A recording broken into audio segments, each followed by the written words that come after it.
નમસ્કાર, હું છું પ્રિયા અને તમે જોઈ રહ્યા છો જનતા કી જાણકારી ન્યૂઝ। નજર કરીએ આજના સમાચાર ઉપર। જીએસઆરટીસીએ મુસાફરો માટે મહત્વની સૂચના જાહેર કરી છે।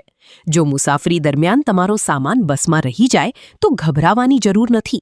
તાત્કાલિક નજીકના ટીસી પોઈન્ટ અથવા સંબંધિત જીએસઆરટીસી ડેપોનો સંપર્ક કરવા અપીલ કરવામાં આવી છે।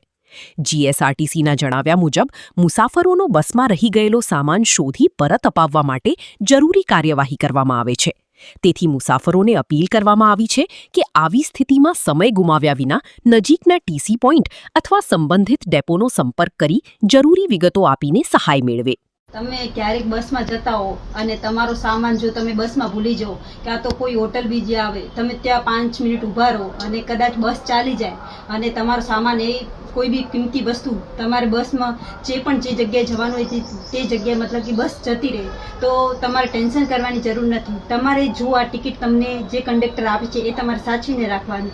એમાં જે અહીંયા લખેલું છે કે ભાઈ આ કયા ડેપોની બસ છે તે ઉપર લખેલું હશે કે આ અંજાર ડેપોની બસ છે, તો તમારે કોઈ બી ટીસી પોઈન્ટમાં જઈ જે ભલે તમે અંજાર રહેતા તો અંજાર ટીસી પોઈન્ટમાં જઈ પછી ત્યાં એમને આ પરચી આપવાની અને કહેવાનું કે ભાઈ આ કંડક્ટરનો અહીંયા બેજ નંબર આપેલો છે કે 132 બેજ નંબર છે, કોનો છે એનો મને નંબર આપો, તો એ તમને નંબર આપશે અને પછી તમારો એ કંડક્ટરને તમે સંપર્ક કરી અને તમારો સામાન તમે લઈ શકો છો અને એ કંડક્ટર તમને તમારો સામાન પૂરતો એ સાચવીને જ રાખશે કે તો ટીસી પોઈન્ટમાં જમા કરાવી દેશે, તો તમે તમારો સામાન ત્યાંથી લઈ શકો છો।